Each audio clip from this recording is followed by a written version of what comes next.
What's up, guys? Welcome back to the channel. I'm Justin Davis of Drone Camps RC. Today we're going to talk about Lipo chargers. If you would like to help me out on my Patreon, there is a link down below, and that would be super awesome if you do that. But today we're going to talk about what's new from ToolkitRc, some brand new chargers here that we're going to take a look at. But first, before we jump into that, let's talk about kind of where we've been for the last 5 to 6 years with Lipo chargers. I mean, we've come a long ways in the last 5 to 6 years. I've been using this HobbyMate multi-charger here. This is a beast, and it is a power supply and charger all built into one. And the total wattage on this guy was 120, I believe. It runs off an AC right here, or it actually had a DC input on the side over here from 11 to 18 volt, which was kind of cool, but it's gigantic. So yeah, 120 with a 4-up charging slot for up to 6S battery right here. So but it's a lot of stuff and a lot of leads hanging out everywhere, and it's not super portable. It's not something I'm going to take on the road. It's a dedicated bench charger. It has not failed me yet, which is the good news about that one. I'll put that one down in the link below if you guys want to check that one out, if those are still in stock. But also, back in the day, when I say back in the day, about 6-7 years ago, I was using this Super Pro 40. This is a 40 amp power supply, and look at how big this is compared to the M4 from ToolkitRc. It's all about wattage as well, and what the amperage output, the max output is. We'll talk about that in this video as well. But we also have the M6D, and this happens to be one of my favorites because it has the dual ports on here, and this one will do up to 6S batteries. So it also has the option to do AC, or you can charge from a Lipo in the field, which is cool. So if you don't have any power source, plug a big 4S 10,000 milliamp in there, and you can charge a 4S 1300s all day. What I also like about this one is it has a built-in fan. It has a physical fan in here, which is very important. If you're going to do bench charging, you kind of want to do something that has a physical fan on it rather than something like the heatsink setup. So you want to make sure that there's a physical fan, and I believe this one is something with a heatsink in there. I don't see a physical fan on this one, so that might be something to avoid if you don't have a lot of ventilation where you do your charging, or if you're charging indoors. This one is probably, you want to keep it close to the outside entrance of your house, so you can throw your hot battery out the door. If you start to hear a fizz, by the way, if you're in your shop and you hear this weird little like that is close to the sound that a Lipo will make when it's starting to release gas out of one of the cells. And what happens when oxygen reaches that cell, it explodes. So you usually have about maybe a minute, 30 seconds to get that battery outside before it explodes in your driveway. So one thing to think about, you might want to build your sand bunker or your battery bunker with center blocks for charging. Now, I also have this M4Q here, and this one is 4-up. I got really excited when this one came in because it has 4 ports on here. It does have a physical fan built into it. It has ventilation all over it, top, front, and bottom here, and in the sides. And what I think is cool about this one is that it does have the option to do your Lipo input if you want to charge in the field, or your AC input, so you can make it a bench charger.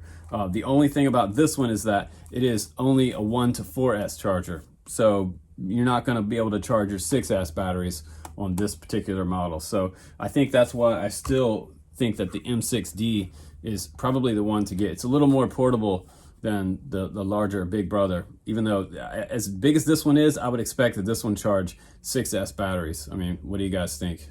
And so if you're looking for your first charger, I would still recommend the M6D. This is a timeless charger that a lot of the guys in the hobby like, and you still have the option to be able to run this one on the bench from the wall. If you want to plug this into the wall, you can do that. They make a charger adapter for this one, and the AC adapter is here. It's about $20 for this. It's name brand from ToolkitRc, and it just plugs into the XT60 slot right on the back here.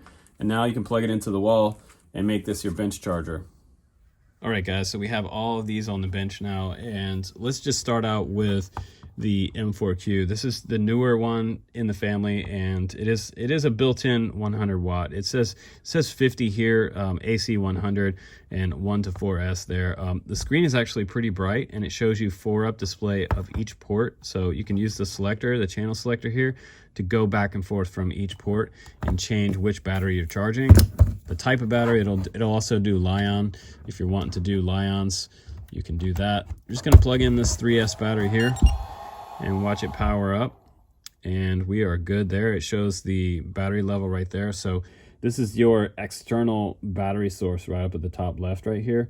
If you go above 18 volts, it will go into red and not charge a battery. So you can't go above 18 volts with this one. I was trying to use the ToolkitRc power adapter with this, and it would not fire up, and it would not charge a battery because it was showing 19 volt up at that top left-hand corner right there. So pretty strange, but you do have 4 control windows here. You can press the channel button. It's also your exit button, 1, 2, 3, 4 right there. If you long press this, it'll actually bring you into the system menu, which is cool. So you can change your input settings. I was at the field one day and I had a 12-volt solar battery that I was charging from, and my lowest voltage input on a ToolkitRc charger was actually about, I believe it was above like 13 volt for some reason for the default. So I had to figure out why it wasn't charging. It was giving me errors. And then I went in and I changed it down to the lowest voltage setting. That was a new setting for me on a charger, but I hadn't seen that before in all the chargers I've used. But these do have that option, so keep that in mind if you get any errors. Battery selection on, we can turn it off. Backlight we can turn up and down, which is kind of cool. It goes all the way up to 10. And we can change the buzzer. There's different noises for the buzzer if you want. I'm going to go ahead and press the exit button though. We're going to go back to channel 1 there, and let's just start a charge on this battery we have sitting here. You need to plug in your balance lead with the black cable all the way to the left there, and then plug in your XT60. There's a negative side to these ports, so make sure you plug in your lead. If you don't plug it in correctly, it will let you know. So let's go ahead now. We have auto detect on, Lipo 3S charge, and end of voltage charge is 4.20. Charge current, it's kind of a large battery we're charging here. So I hit the start button right there, and it's going to say charge to 12.6, and that's correct for a 3S battery. That will be the final charge. And we have all this different information on here. We have the current voltage, which is cool, our elapsed time, and each individual cell there.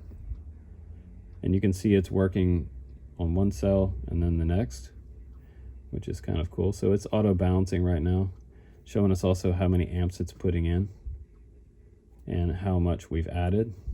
And if you wanted to add another battery on there, you can, no problem. You can just pull up your port right there, plug in the next one, and scroll over to which one you want to do next. Or you can add a breakout board and be charging up to 6 at once per individual port. But you can't go past the maximum 5 amp per channel. So one thing to think about with this charger. Now let's take a look at the M4. This is kind of like maybe the first charger you ever bought if you just wanted to charge a quick 3S 2200 or something like a 4S 1300, and you really didn't know what you were doing and you just wanted to be able to plug in a battery and start charging. This one is kind of like the next level up from the B3 charger. I've shown those little B3s to you before. It's like a little plastic box with 3 LEDs on it, and you don't have a screen. So this one is nicer than the B3 because the B3 is about 20 watt, and this is a little bit higher wattage on this one, and you get a screen. So and also a button. There's no buttons on the B3. It's pretty much fairly foolproof. You just plug stuff in, and that's kind of how this one works. So the M4 is like the next level for the B3, and this one is, you know, I think the B3 is around $10 with no screen, and then this one is around $24. So if you're looking for something that'll auto detect what you're charging, this one's locked right now, and we'll just wait for it to detect it. And now it's automatically charging this 3S battery, and it detected that it's a 3S, and you want to just make sure that it's not charging it as an LIHV. An HV battery charges up to 4.35, and that will explode this battery if I did that. So be very careful that you don't do that. This one is charging at the standard Lipo end of cell rate right there, which is 4.2 volts. But that's a pretty easy charger, fairly foolproof, and pretty easy to use. The only thing I don't like about this one is the fact that it doesn't have any type of built-in fan.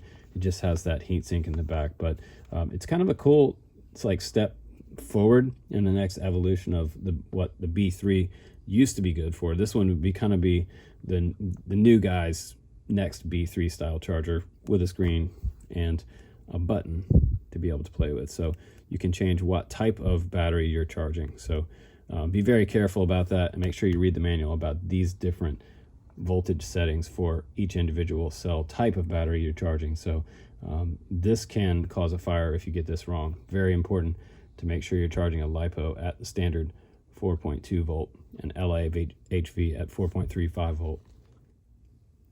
But again, I got to show you the M6D because this one does have the ports up to 6S with dual port action here. You also have the option to use those breakout balance boards where you can charge up to 6 Lipos per channel. You are going to be limited to 15 amp, but this is a pretty powerful charger. I mean, 500 watt, it's no joke. You know, this one's 30 watt over here, but it's an auto charger. You know, like I said, like the next evolution of that B3 charger with no screen. Now you've got a screen and one button, which is kind of cool. You can change the battery type on this one versus the B3 only does Lipos. Now this one does LA-HV and it'll do standard Lipos, which is nice.